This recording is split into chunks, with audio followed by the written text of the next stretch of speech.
Bonsoir tout le monde. Good evening, everyone. Welcome. Welcome to all of you who were here for our 5 to 7 activity. I'd like to introduce myself. My name is Jean-François Bellil. I am the Director and CEO of the National Gallery of Canada. Du Musée des Beaux-Arts du Canada. Before we start, I'd like to acknowledge that we are on unsurrendered traditional territory of the Algonquin and Anishinaabe Nation. We respect, honor, and acknowledge the Algonquin Nation's stewardship of this land from immemorial time into the future. Why are we here? The gallery for me, of course, is all about works, but also about artists, humans.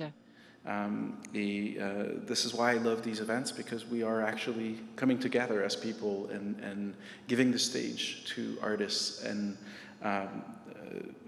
talking about our past, present, and future through the art, which is always really exciting to me. Tonight's Artist Talk with Liam Gillick kicks off a colloquium called Acquiring Differently, which examines the standards of practices in art acquisitions in today's galleries and museums. It will stretch over 2 days, and everyone is welcome to join. If you do not know, it is free and open to all, and all you need to do is register online on our website. This colloquium was jointly organized by the National Gallery of Canada and the Université du Québec en Outaouais. It's part of a partnership that looks at new uses for collections in art museums. And this is a partnership that's hosted by the University of Montreal. This is our first public event under the banner of this partnership. As for me, I've been involved in this research group for the last 8 years. And I would like to congratulate and thank the people who created this research project. Over the last 8 years, it's had a real impact on my way of seeing things and also of how I conduct myself and my work in the gallery. And I would like to thank Joanne Lamoureux. She is the director of the partnership, and she is with us here tonight. Thanks to the National Research Council for its support of the partnership, and to the Équipe Arts et Musées and the Fonds de Recherche du Québec, Société et Culture for their support of the event. We really thought that this 2 days conference was the perfect occasion to invite Liam Gillick to come and speak. Last year, we at the NGC, we installed our first artwork commissioned under a new national outreach initiative. And that was thanks to the generosity of one Canadian patron, Michael Nesbitt. It is an outside installation, a sculpture, that was produced and installed for Fogo, the island of Fogo in Newfoundland, titled A Variability Quantifier, also known as the Fogo Island Red Weather Station. It is not only a work of art, it's also a functioning weather station that is part of the World Weather Network. It's, I think, an important contribution by Liam Gillick and the NGC to global discussions on climate change. It's an example of our work that we want to develop new approaches to building and sharing our collection in more collaborative ways with communities across Canada.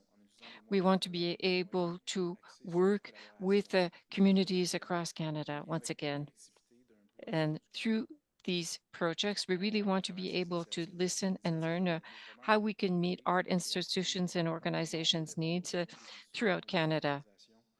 And in this way, I hope that we will be able to better achieve our own goal of reaching our audiences on a national scale. Last year, Josée Drouin-Brisebois became the gallery's first ever senior manager for national outreach. She immediately set up a series of meetings across the country to help us shape our approach, and these meetings are still taking place today. Josée was also closely involved in the Fogo Island initiative, and she will be hosting tonight's conversation with Liam Gillick. So I would like to invite Josée to join me on the stage right now.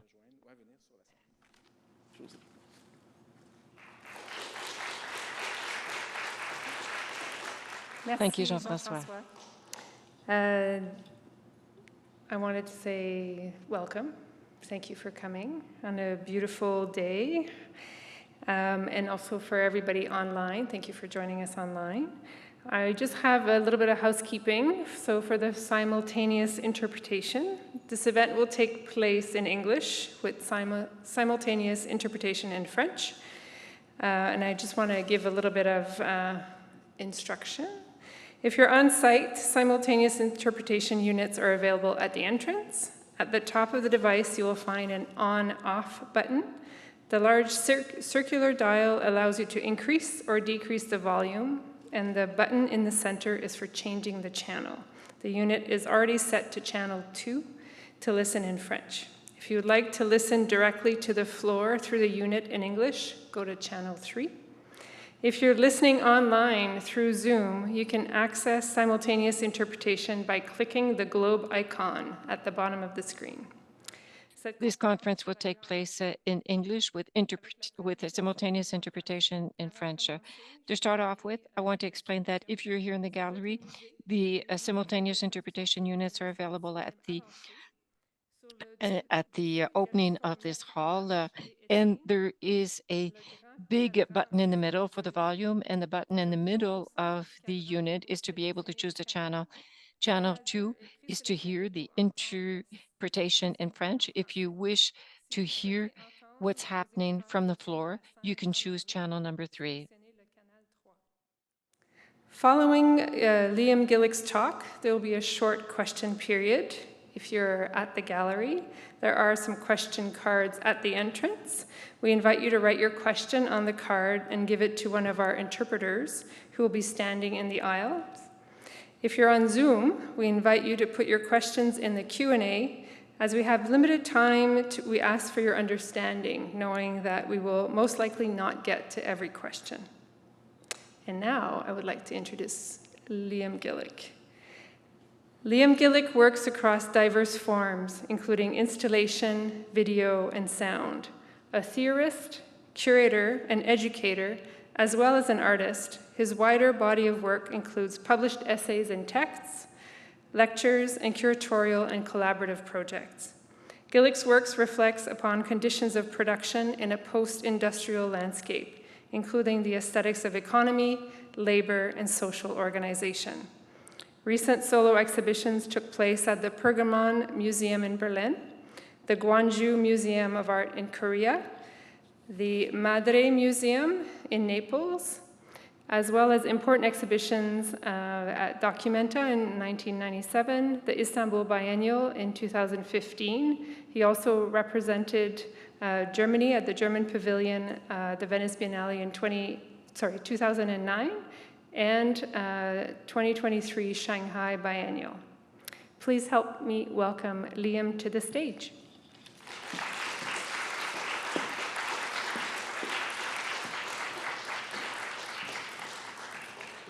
Thank you. Merci for these introductions. I'm sorry if you were expecting a, whatever it's called in the thing. What is it called? A keynote lecture. It's going to be kind of pictures and stories instead. But no less serious, I think, for that. And it really, the whole thing really is addressing something like the subject of the conference, the symposium, in the next couple of days, which is this question of acquisition and collecting. And before I start and show you some examples of work I've done that involves different types of guardianship, collecting, looking after, I would say this whole question is very complicated for an artist. You know, even visiting a museum can be a bit odd for an artist, even one as privileged as myself. There is often the feeling of being a dog taken to the zoo, where you kind of recognize something, like that you feel that there's some logic to you being there, but somehow the systems of organization and the systems of control are somewhat strange and somewhat peculiar.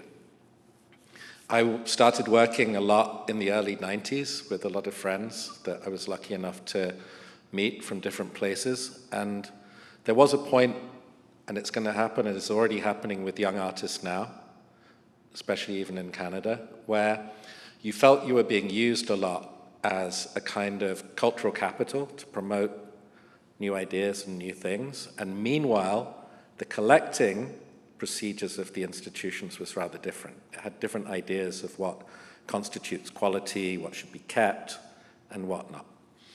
I think these things are changing to some extent, I hope, and in my experience they have shifted, but I think for younger artists who are dealing with quite radical ideas and quite interesting new structures, it's still a challenge. There's work to be done, and so on that one, I will introduce these 4 projects I'm going to talk about, and I will try not to.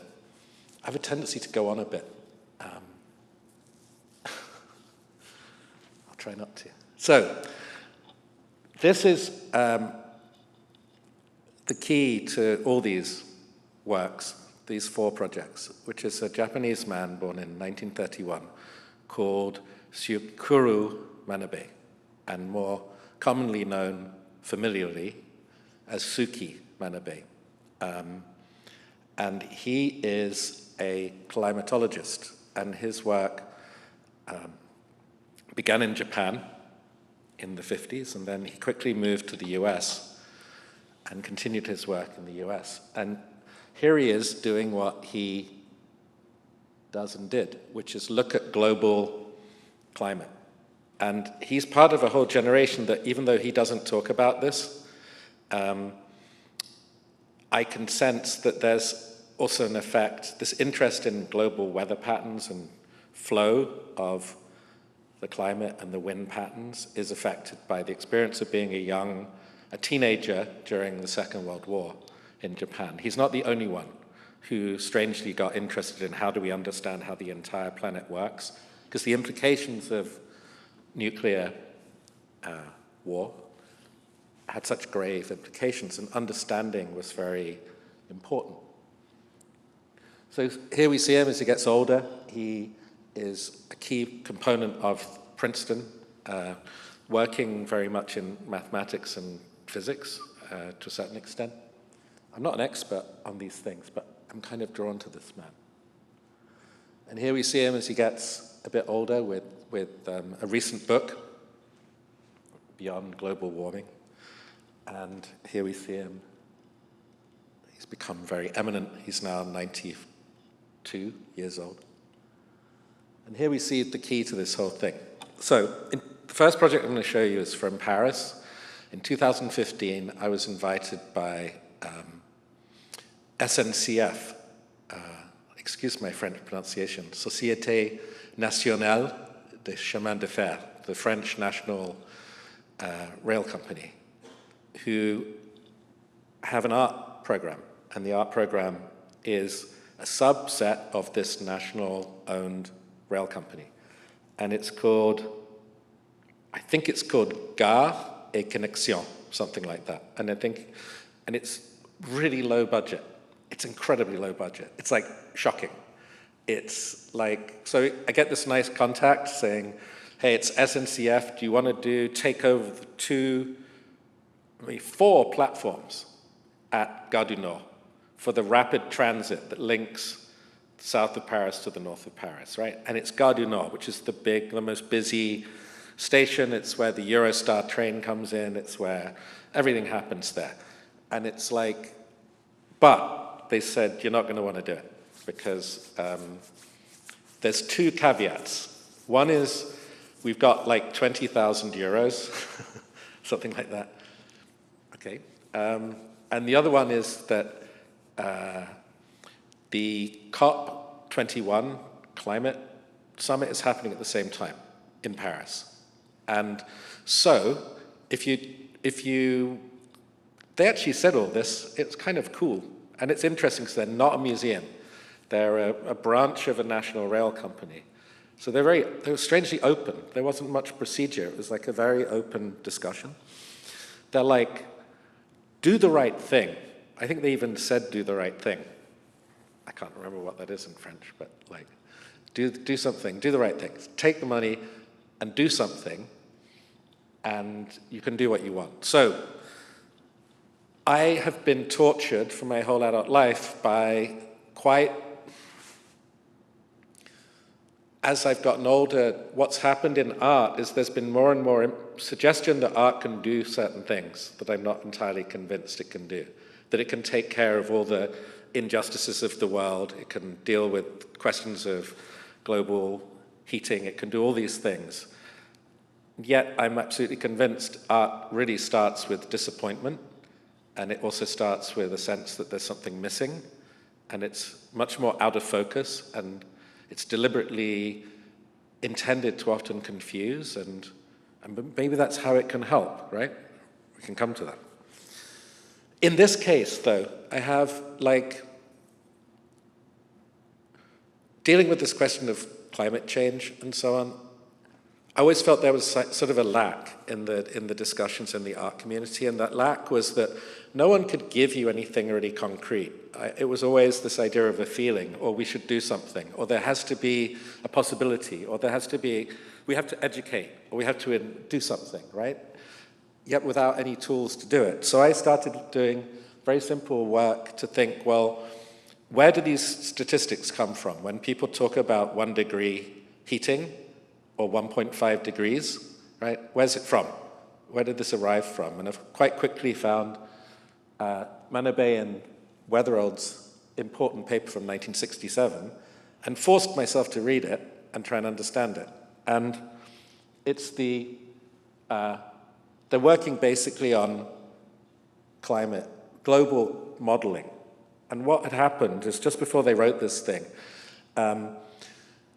including in this earlier slide, no, that's the actual one. An earlier work had ineffective models of the globe, right? They couldn't actually really calculate what's happening at any point on the planet and also in the stratosphere. They could sort of vaguely model it, but the computing wasn't good enough. So they need good math to do this. So they started to work on how can you make a better model through math and through working it out that way without the computing power. And what had happened is just prior to this, people had been saying, okay, we don't know what's going to happen, right? So if the planet heats by, say, 1 degree or 2 degrees, it could spiral out of control immediately, like some crazed, like Armageddon scenario that couldn't be even thought about. Like there was no ability to really understand what's happening and therefore try to do something. The statistics were all wrong, the figures were... There was the warning that this could be absolutely a disaster in a way that is immediately unpredictable, immediately unknowable, and therefore immediately we can't do anything about it. And what Manabe did is, by working on this paper, he came up with a better model. And what the model allows you to do is account for humidity and CO2 in the atmosphere at any point from the stratosphere to the whatever sphere it's called. There's another one. There are the troposphere and the stratosphere, right. And thereby, you can say, if you double CO2, for example, you get a 1 degree increase in heat, right? And it's a perfect model from any notional point on the planet. Therefore, you can average out the entire planet. And you can therefore work on the relationship between CO2 and temperature change accurately.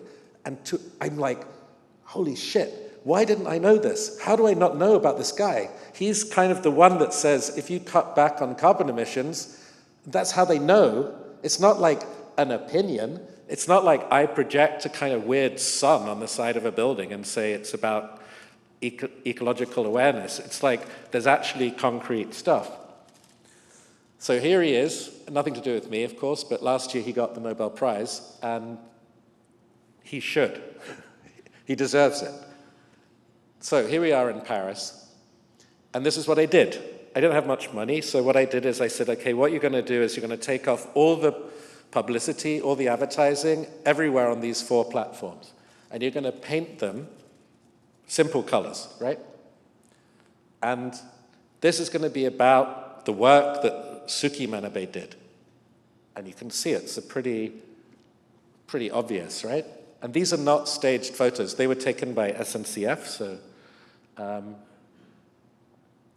and this is how I worked it out. I tried to start... I was really bad at math at school. Mainly because the maths teachers were really good, and I went to school in England in the 1970s. So the problem with those two things is the maths teachers didn't understand why the children were such idiots. And they weren't taught, the teachers weren't trained to think, well, children have a kind of intelligence that's hard to explain. They just thought we were idiots. So, and they never also really explained that math is rather abstract, right? So I have better time with equations and this kind of working things out than I do with actual maths. Like, as I found out later, a lot of mathematicians also have a problem with basic mathematics, but they're really good with modeling and so on. So I extracted from the paper all the things I thought were important and did a very simple project this is my, what do you call that? Like visualization. It was all done very quickly. Simple visualization. And done with cut foil, cut vinyl text, just on painted backgrounds, with the condition they couldn't put up any advertising. Has to be kept that way. And, you know, through these restrictions, yet a kind of freedom, in a sense, they never came back to me. They never said, well, that's interesting. Did you ever think about maybe using like green colors because it's more about the planet? Or do you ever think about using a different typeface or putting people in it? They never did anything because it's not what they do. They like try and set up things that they probably half the time think won't happen. And part of what I want to talk about in relation to this is the ability to do something very cheaply that is kind of acquired. It now belongs to them, right? But the deal was good. It was a good deal in this sense, that the arrangement was a good one because of the degree of freedom afforded to the artist and also the potential of impact and the potential of, I've done this before, working with equations and mathematics are an international language. And in a city like Paris, which has many languages, using mathematics has a particular resonance, even if people don't understand the math. They understand that this is not, it's not specific to French, for example.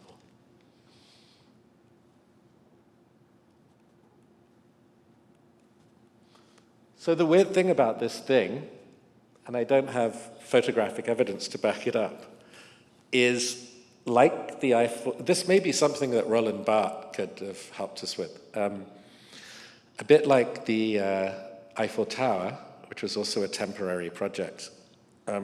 My work is also still there. And I wish I had photographs to show you, but it looks pretty bad at this point. So the irony of the work, right, is, and this is where this acquisition question comes up again, and this question of how things get kept and held. In this case, it's a prime example of neglect, like benevolent neglect, a bit like my teachers going back to school in the 70s, right? Benevolent neglect, like they didn't really hate me, but they just thought, didn't care. So the point about that work is it's remained, and it remains as a kind of testament to a moment that happened in Paris that most people in this room will know, because people constantly talk about the Paris kind of declaration of like what we have to achieve by a certain point. So this work remains in Paris. People still go, hundreds of thousands of people go through that station every day. But it looks really grotty, and it's kind of looks pretty bad. It's dirty, it's covered in pollution and dirt, and yet it kind of sits there as a memory, a bit like for people who've been to New York, when you come in from the airport and you see the World's Fair from 1964, the great building by Philip Johnson that's gradually falling apart. It's got that kind of quality. And I have to say, I'm not completely against it. And I think there are examples there are possibilities with museums for this kind of level of benevolent neglect that could be advocated for. So now we're moving to another form of this kind of thing, also addressing climate. I just wanted to say at this point, Suki Manabe has no idea what the hell I'm doing. But after the Paris COP21, it did turn out, I read a thing in the whatever it's called, like Sunny Day, the magazine of global meteorology or whatever it is, that said he'd heard about it and he was really happy to be recognized on the platforms of Gare du Nord. So I thought, well, that's good, excellent. What else can an artist do in this little private quest to get Suki Manabe a Nobel Prize? What else can I do?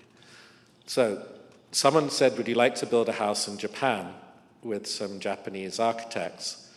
And obviously, you can imagine that it was quite hard to be cool about it, but I knew I should be cool and dignified. But it's like, yeah, obviously, I would like to do that. It's a kind of dream to build a house in Japan and learn from that process with interesting architects. But I said there's one condition, that have you ever heard of Suki Manabe? And there was a lot of like very good, we were getting on very well, but it was really clear no one actually knew who Suki Manabe was. Probably the greatest Japanese climate scientist of all time. They probably know about him now, but I said, we're going to build a house as a kind of tribute to Suki Manabe in Japan. So we're going to have a way of building this house that conforms to ecological standards and does something in a way that is a gentle touch and also can be completely recycled and following.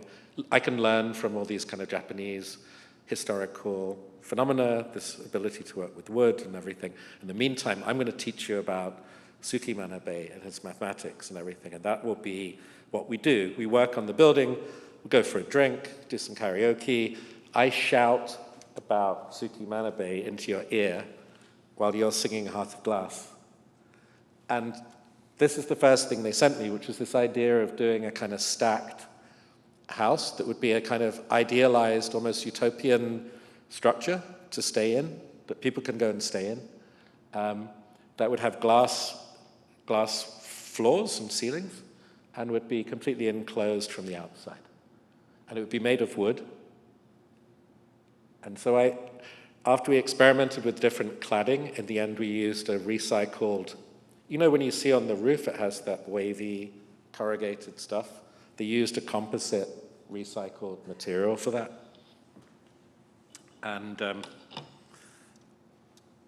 this is weird, because this is water in a can. But I used to do lectures organized lectures at the University of London, like 30 years ago. And in those days, you'd hear that sound and the speaker would be opening a beer. And people would be smoking, which was pretty weird. It's not right to do this, right? It doesn't feel good. Anyway, so we kind of collaborated on the form a little bit. I refined it, I minimalized it a bit. I wanted the cladding to be more simple and pure.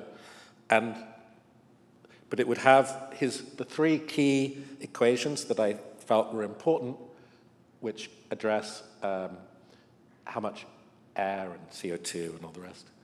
And then we made a model. They made a model. I never make models, but they made one. And then the key thing about this work is it's a city and prefectural and private foundation acquisition, right? So the role of the artist in this case, unlike Gare du Nord, where basically like 2 or 3 people have gotten inside, like situationists, they've gotten inside of SNCF and they get things done, but they're not having money, but they can get you freedom. This is different. This is like you have to deal with the head of the prefecture, you have to deal with the city, you have to deal with the foundations, and it's very interesting that as the artist in this case, you are really quite low on the list, right, hierarchically. You're really, you're not really a contractor, but in the meeting, you're kind of adjunct to this. You're like hearing people talk about you while you're not there. So, for example, even with this, I wasn't invited to this event, which is the breaking of the ground, the blessing of the ground, which took place. Didn't even know about it, because it's not important for me or the architects. We're just doing a job. We could be building a bridge or digging a ditch or something, right? So, which is cool with me, but it's a very different experience as an artist where no one seemed to really give a shit if this, what art can do in this case, in a sense, right? It was symbolically important. It had kind of cultural capital, meaning a little bit like when someone wants to build an ugly building in the middle of Ottawa, they say, look, could you do something with art too, to make it, you know, to kind of, then you can build the ugly building. It felt a little bit like that, where there were these, you were just watching these kind of discussions happening. I would have loved to have been at this thing. It's beautiful. I've never, it should happen for everything. So here we see it's basically layered plywood, which is frankly what they use a lot for everything now, for building a lot of buildings. I don't know much about it. There's probably people in the room who know about this. As you can see, it's all prefabricated. I was at some of these moments, and it was a really good experience. And I was treated like another worker in the process. So as the artist, you're not treated as like this kind of weird combination of failure, punk, genius, visionary, self-absorbed idiot. Like you're kind of like, oh, here's the head of the production, here's the main engineer, oh, here's the artist, here's the other person. And there's something very refreshing about it. And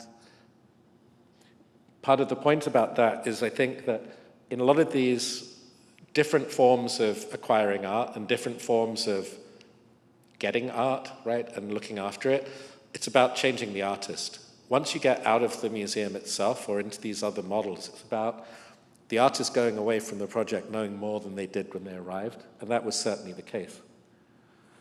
So here you see it coming together, and here we are testing the polished stainless steel text that will go onto the front of the building. It's fairly self-evident. Very well done, I have to say.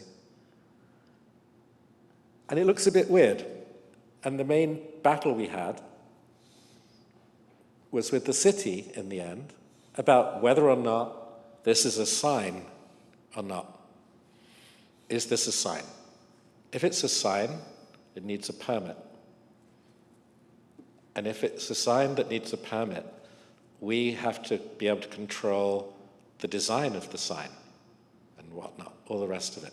So you go down on these kind of projects, you go down a kind of rabbit hole of, you have to engage in a kind of degrees of deception and, in a way, and honesty at the same time. It's clearly an artwork to me. The whole house is an artwork. It's not a sign. It's clearly not selling anything. If it's selling anything, it's selling the greatest climatologist of the modern era. So therefore, it should be bigger, probably. But in fact, it's a fairly modest house.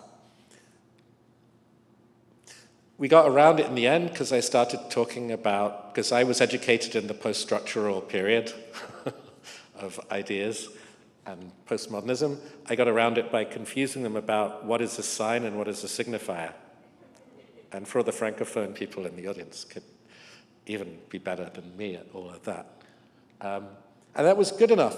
You see, sometimes to get something done, you need to deploy like theory, right? I was explaining what is the difference between a house and a sign for a house and an equation in relation to a mathematical theorem, and a mathematical theorem in relation to reality and the globe and global climate.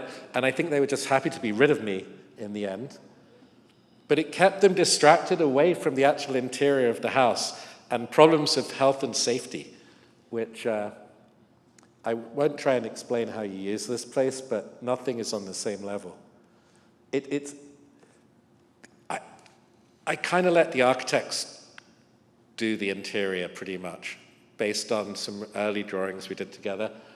And it's only when there are issues here about access, for example, that didn't seem to trouble them.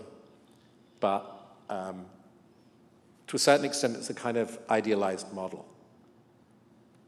And on the wall, you can see the only often in a project like this, what I try and do is do something that can prevent something happening, to prevent them putting kitschy pictures in there at some point, or some kind of weird abstraction. I put Manabey's equations, all of them, all over the house. So you couldn't, they're kind of screwed to the wall. You can't get them off.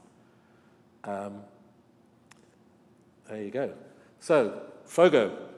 I first went to Fogo Island a few years ago because they have this really great initiative called Fogo Island Arts that does artist studios. And it also has, it does engagement with local producers and makers. It has hotel, fancy hotel. There's all of these things. It's all kind of fascinating. And but I went with a little bit of skepticism, I would say. I'm always worried when people tell you something is good or good for people or something like that. But I went, and I, like a lot of people who've been to Fogo, I'd seen the Colin Lowe films, right? Is that the right guy? From the Canadian Film Board films that he made in Fogo Island in the 60s of kids playing and growing up, and one's called like Bob Saget Builds a Boat or something. It's really great. They're really beautiful films, and I kind of knew that, culturally speaking, similar kind of people. They eat, like my family drank a lot of tea and eat digestive biscuits and cheese in the afternoon. It feels kind of weird. It's like this kind of strange place. And they've got the weird accent that sounds exactly like my grandfather from Dorset. And but I'm still skeptical while I'm there, until I got to really start to understand like the combination of the view, this devastating kind of the views. I could turn away from them and look at actually the vernacular and start to understand the lives of people on the island historically. And what we're seeing here is some of the material I picked up, and some of these fishing stages that you may be familiar with on the island that I got to see one being renovated on my first trip. And that's what really stuck with me, is the feeling of the handcraft and the handwork and the vernacular in the place on the island. That's what really got me interested. So what happened with this project, it's much more of a strange combination, right? So you suddenly have this coming together of forces. An organization in Britain called Art Angel that has specialized in getting artists to do things in strange places. The two directors decided to step aside, and as they did so, to set up a thing called the World Weather Network, which would link artists all over the world addressing climate change. And I was told by them that this could be anything you want. It could be dance, it could be poetry, it could be anything. And I thought, Suki Manabey, of course. If it can be anything, it can be the greatest Japanese person of all time, right? Maybe not the greatest, but you know what I mean. But then I thought, you know what, I got to get off the Suki Manabey thing. I can't keep poor guy, it's going to start worrying soon if I do this again. So I thought, I need to really think about, what happened is, I think often with these projects, it's not that they think I would be good to do it. I think they can't think of anyone else to do it that would accept the complications of the situation. So somehow Fogo Island Arts, World Weather Network, and the National Gallery, they all happen to conform in some weird coincidence, and then somehow I'm the one that ends up in that conversation, right? Because it's become a real conversation. I'm looking down here because the curator is down here for confirmation that I'm not saying the wrong thing. But yeah, and they were like, I was like, I've got an idea. I know exactly what to do, right? I know what to do. I'm going to build a kind of a model of a weather stage, of a fishing stage, like the framing, like the structure to show how it works, and this will become a living weather station. There's no weather station on the island, officially. Only private people have some stuff. This will have a double function. It will be useful. It will celebrate the work of the people on the island, their hard work. It'll celebrate the fact that even today, the fisher people on the island still have those skills. They can chop lumber, they can hew it, they can knock it together, they can do anything, right? So we're going to do that. But it's going to be really small. They're going to be really small. There'll be lots of them.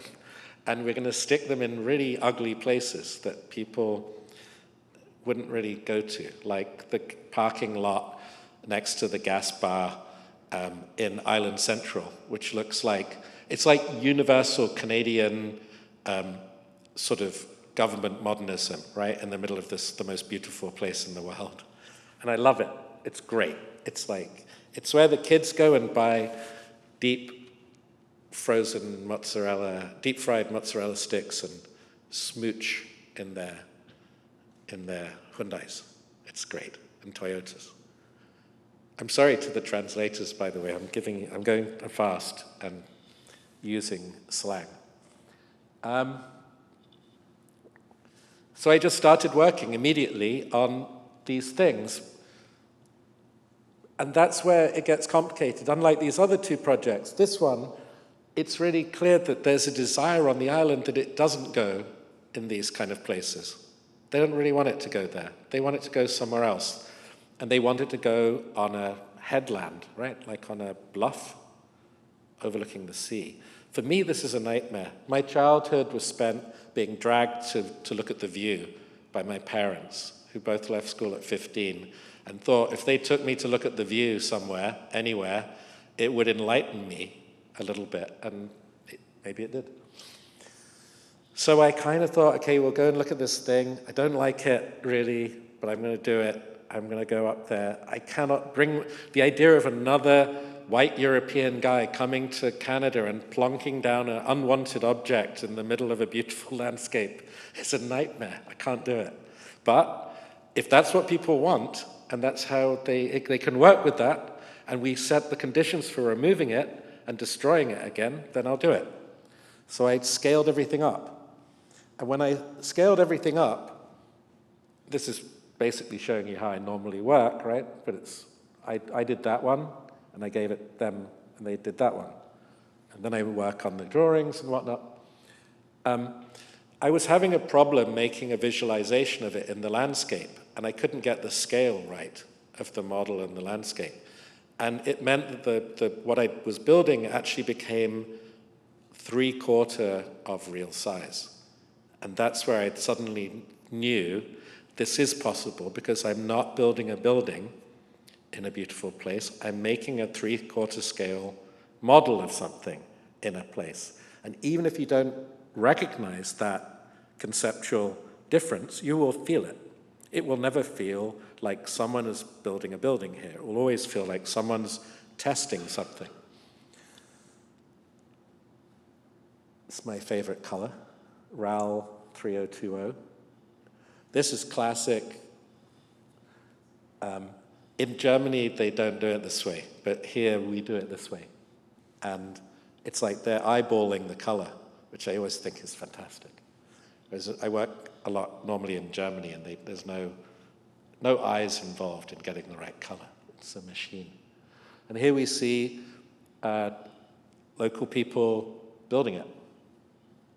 And they treated it with appropriate kind of indifference, coming back to this idea of indifference, meaning it was a task, they were paid, and the irony of this work is, of course, they got to use a helicopter, and I just, at this point, I didn't know what to do. I mean, I can't say carry it. I mean, so we have a bit of a, what do you call that? A carbon emission problem with the work, but the helicopter was cool, I have to say, and they were really into it. After a good, so here we see it being installed up on the headland. And as you could tell, people probably know already, the weather is sometimes phenomenally beautiful and like extraordinary, good weather. And there are people walking up to it to put up the actual weather station that would go on top of it, right? And it's churning out information online that you can read, barometric pressure, rainfall, all the normal things you need to make effective predictions. There's one of the guys who did it, enjoying a beer and a cigarette, as nature intended you to do after going for a hike, and using the work for what it's intended to be used for, which is to also just hang out. Kids pretending to shoot me, which is also an appropriate reaction, maybe. And there's us using it, right? And it's a thing to arrive at, and it's a thing that gathers data. It's a thing that you can sit on, or you can go up there at night. Instead of sitting in Island Central in your Toyota with your partner, you can go up there and sit there instead. And they clearly do. But there's a very serious side to this, which is that it is part of an outreach program of the National Gallery, whereby instead of having to sort of condense my thinking and have something that is almost symbolic of my thinking in the way that museums often collect, this is the opposite. This is more at the edge of my thinking, or the more expanded practice, and yet this is in the care of the museum. This is highly unusual. You would imagine, oh yeah, they probably do this in France all the time, or oh yes, I'm sure in Sweden they're constantly doing this. They don't, actually. It's not happening. And in this case, I think it's a kind of, has a lot of symbolism, the work. We're also using funds from the private foundation and various other contributors to fully pay people on the island a full, proper, decent amount of money to maintain it, look after it for 4 years, and also it's a site for other people to come to add extra experiments to play with. It looks very pristine and perfect, but it can be refabricated, it can be redone. So just quickly, because I know we kind of started a bit late, but I just want to show you this last thing, because it's the final thing. And this is a small village in Rodino, called Rodino, in northern Italy, in Piedmonte. And it's not far from Alba, it's not far from Barbaresco and all these places where all the wine comes from. And being not far from there, it's also right in the center of the resistance in the Second World War. And it's maintained a kind of, bloody-minded, semi-autonomous mentality in some of the villages. And although it's 1.5 hours from Torino, it's poor in a way. we look at this, I look at this from sitting out this morning, looking at the gray sky, like, wow, this is not poor. This is beautiful. It's surrounded by olive groves. It's really productive land. But it's complicated, and it's complicated by climate change and by all of these questions. So just kind of, evidently, this is probably the artwork, right? Because it's the painted house. And it's a collaboration between myself and Hito Style, the Japanese-German artist. And in this case, it was a intergovernmental funding. It's French, Italian, EU money given to try to stimulate awareness and also visitors to isolated communities in the Alpes-Maritimes in France and the area in Piemonte and the north, which is surprisingly depressed, right? And in this case, we work with the mayor, and it's what they do in this case, right? The EU gives all the money. It's a bit like if the whatever it's called, the Canadian, American, Mexican thing had a different kind of function, and they would give you money, but you have to administer it through a very particular structure, which is 2 foundations, not 1. It has to be 2, plus a public body. And that's the 3 people who, it's a kind of check and a balance about it. And the document was incredible. I looked at the EU document for this project. It's literally like 5 centimeters thick. It was amazing. And I was doing it because I was told at one point, they cannot, even if I pay it, they cannot fly me business class. And I wanted to find out where in this document it said, if the artist pays their own flight, they cannot fly business class. That's the problem with these things. It doesn't say it, so it's fine. Anyhow, to cut a long story short, what happens in that case, it's given back to the community. So it's not really administered by anyone now other than the mayor and the people of Rodino. And they wouldn't have it any other way. It's maybe only Italy you can do this. I'm not sure. Maybe you need a kind of sense of, and there's the mayor, Marco, in the middle. And there, in the brown jacket, clapping. I thought this would be a great image to show at the end, because everyone wants a positive image at the end of something. There's Hito Style, probably the 2nd greatest Japanese person in the world, on the left, after Suki Manabe. The guy in the brown jacket is just cool. And he's some kind of regional, he's like the president of the region of Piemonte or something. And that's the private foundation woman, Patrizia Sandretto. That's Marco Scotti, the mayor, and me, and the other guy, I can't remember, and the French guy behind. And we had a really good party. And what's the point of telling you all of this? Well, we should talk, right? Because I don't want to drag on. The point is, it's another very different model, and I have to say, it's one I quite like. And I know everyone thinks, oh, it must be different in Italy. They are, and they are. We did talk about Gramsci. We did talk about being a partisan. In the library, in the building, they have one of the biggest libraries of partisan and revolutionary resistance literature I've ever seen. It's a tiny village in Italy. But it's possible anywhere. And I think this was, in the end, quite a good one. I think between our one and this one, pretty good, right? Like making the museum, now they've done this with me, they're going to have to do it again. They can't just do it once, and they're going to have to do it with younger people and older people and different people, and you know, and kind of really grow this model of doing a kind of outward-looking collection, right? They do it with parks, they do it with government buildings, why not do it with art collections?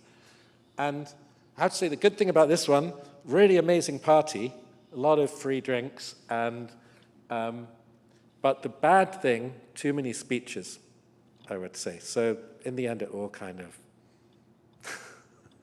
balanced out. So would you like to join me, and we'll quickly have a chat? Because otherwise I can keep going on and on. while you come up, I'll just say the pattern of the house is based on an esoteric, come sit down. Esoteric, I think you have a microphone. Oh, they're on the chair. Oh, yeah.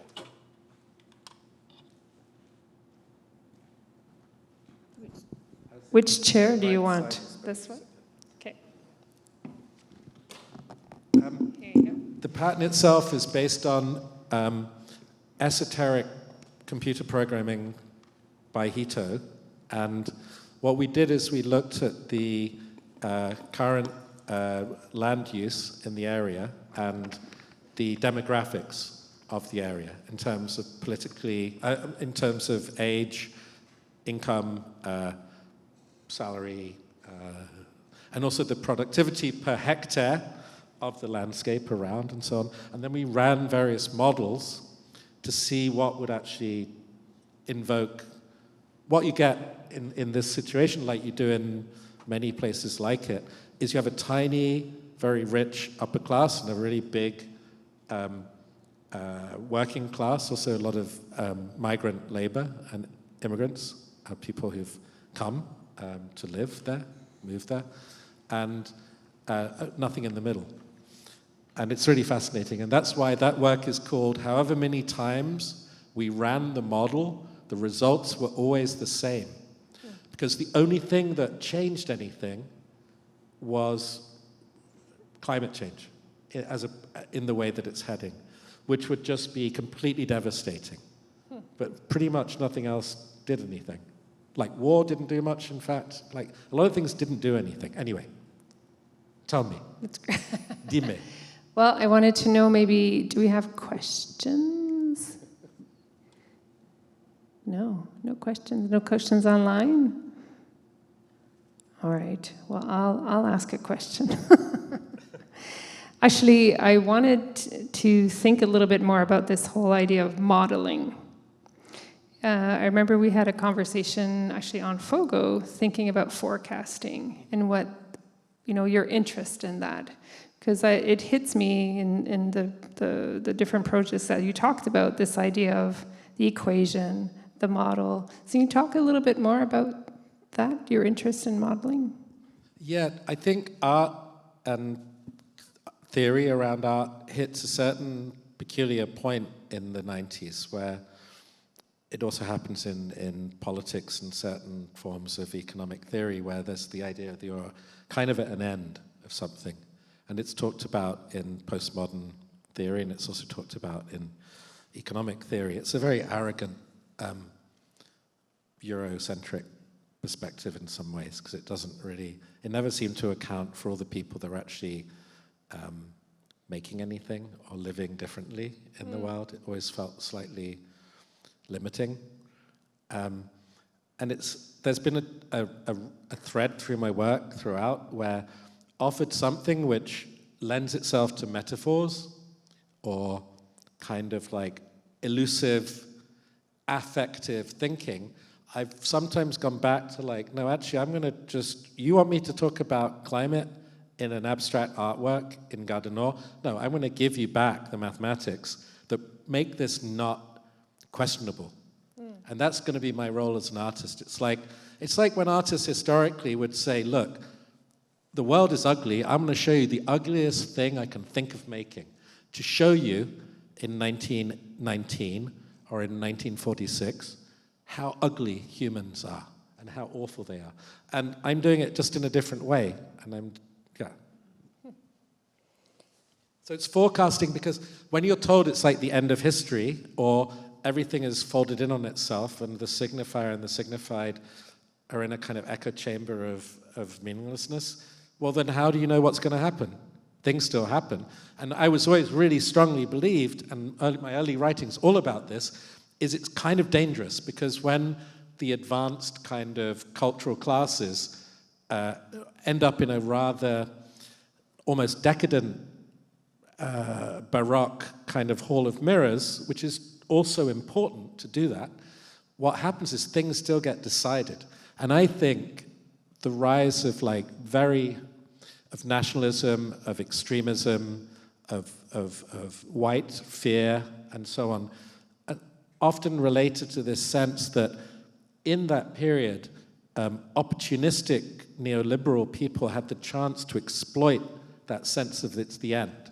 So while people gave up with the utopias of the past and the arts, people then snuck in and carried on anyway, because the trajectory of technology and modernity and of modernism they don't match, right? So modernism as an idea, critical idea, had its amazing moments of incredible power and impact, and rightly so, it's become broken down and like dispersed. Yeah. And that gives opportunity. So I'm interested in these questions of like how you can deal with prediction in a situation where you cannot predict things. It's not philosophically possible to predict anything.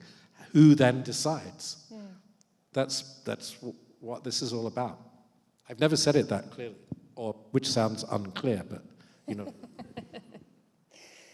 And I was thinking as well about, the role of the artist and thoughts about collecting. I mean, you talked a little bit about how, you know, in these particular cases, there were different scenarios, there were different people involved, and, you know, I mean, in a way, there were commissions in that sense. But I wanted to maybe hear you talk a little bit more about artists and museum collections, since this is a symposium around acquiring. Look, I don't know if there's any artists here. Look, it's a big deal. Yes, I saw a few. Yeah, it's a big deal. And it's a really big deal to have work bought by a museum. Because you hope, and what seems to be the case, is you're treated by the workers in the museum the same way as if you were whatever, like a Picasso painting or whatever's seen as valuable.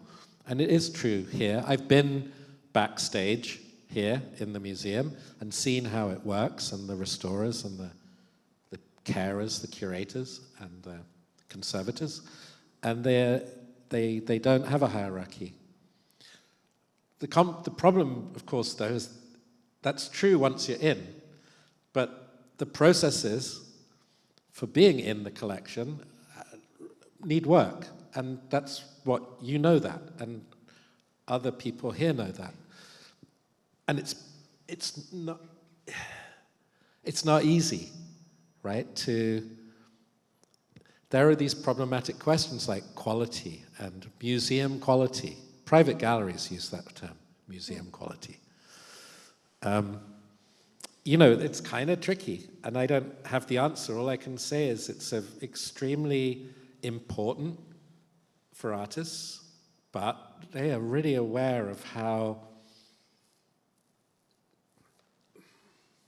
wrong. It's like I said at the beginning, things that get collected do not necessarily represent what places do. Mm-hmm. In 2009, I did a show at the Museum of Contemporary Art in Chicago, which was started by a more dynamic group in the society there who were kind of excluded traditionally from the academy and the art institute. So they set up a place. And part of my work was to curate a show from the collection. And what I wanted to do is find out what they did that they did not collect. And I realized in Chicago, all the mythology was about things they never actually collected. So people go, oh, you know, I remember in 1969, we had a bunch of like naked hippies and an elephant on the roof. It was amazing. And then, and then the next year, John Cage came and like, I don't know, we kind of threw pianos into the canal. It was incredible. And there's no evidence of any of that. They bought a Chuck Close drawing, or someone gave them a Robert Ryman painting. Now, these are both great artists, but I think the question of museum collections for artists are always humbling, because you're humbled, right, to be in them or to be included, but at the same time you feel, it's like being teacher's pet at school. You can feel a little bit like, you know, I really should be outside playing with all the other kids in the yard, but somehow I'm like sitting in the teacher's office, like, you know, I'm getting a cake and they gave me a cake. But to be serious, it's like, okay, to be positive, there's a lot to be done, and I'm not the kind of person to do it, because shouldn't be about people like me, but there's things to be done, there's potential. There's I think a lot of focus has been on education and outreach and all these things, which are all good. But I tell you, in parts of London, if they try and educate people any more about art, there's going to be a revolution and they'll go and burn down the museum. I think you've got to show willing by collecting the art of, it's like shifting the focus, maybe making new collections. The question of looking after things, who looks after stuff for history, that's how history exists, right? In a way, I don't know what that will take, but I like what you're doing. But we all know that there's so much potential there. And I teach, I know I'm on my high horse. Part of the problem is the only teaching I do is in a curatorial program. And I'm the only artist who's there, right, at Bard College. And every year I say to some of the brightest people, why don't you get into collections? Go work somewhere where we can work with a collection. You can change the world. Get $1 million from someone and buy stuff that no one else would buy and argue for it and force it to be part of collections. And they don't really want to do it because since the rise of the modern curator, it's much more fun to hang out with artists and collections are annoying to deal with. They're irritating. Right. Thank you. I have to think about that. I did want to see if there were questions. Yes. See.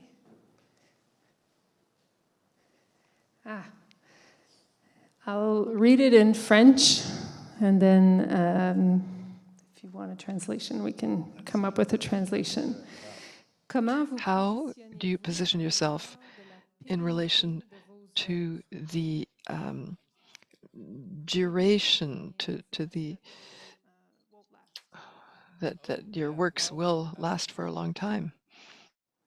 Yes. So what's your position about, thinking about the fact that your works will not stay?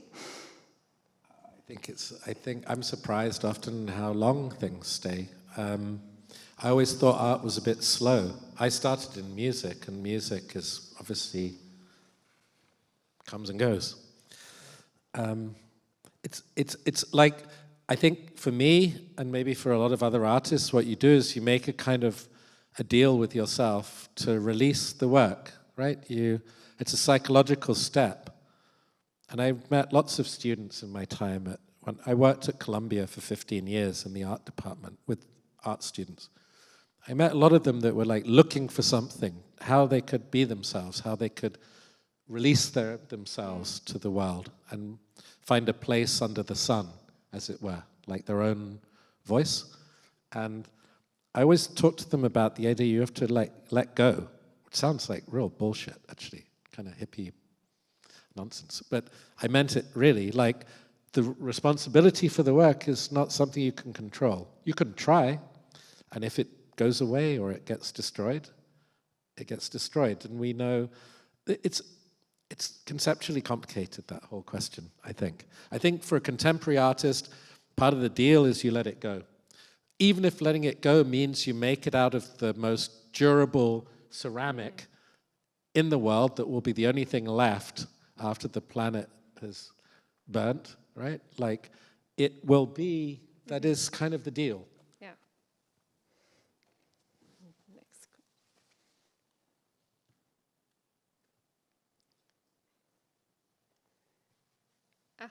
Sure. It's a question for me. So the question is if I could speak a little bit about the acquisition process for the Fogo work from the point of view of the museum. And if it has sort of put in question the acquisition policy. So yeah, it was a really interesting process. We have commissioned work before, so it was definitely more along the lines of a commission. And what we received was a proposal. It was a proposal from Fogo Island Arts from Nicolas Schaffhausen, Claire Shea, to think about if this is something that we could potentially do together. And we presented it, and it was very well received. It did mean that we had to think a little bit more about how to present it, because we're not showing an actual work. We were showing some of the drawings that Liam has presented to us. And, there were certain things that were unknown. So it was also about taking a risk and bringing our acquisition board along for that discussion. And what was interesting as well in terms of the model was that it's the work, it's the drawings, it's the idea as well, of it being a conceptual piece, in that, as Liam mentioned, it could be refabricated. So that was definitely a part of the conversation.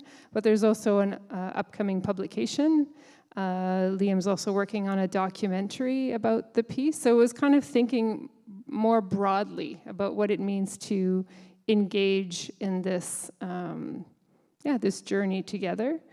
In terms of the acquisition policy, we already had a commissioning part in the policy, so there was no change. Definitely was looking carefully to make sure that everything was, appropriate. But it's changed my way of thinking, I would say, and definitely love this idea of being open, of working with community, of thinking as well how art can.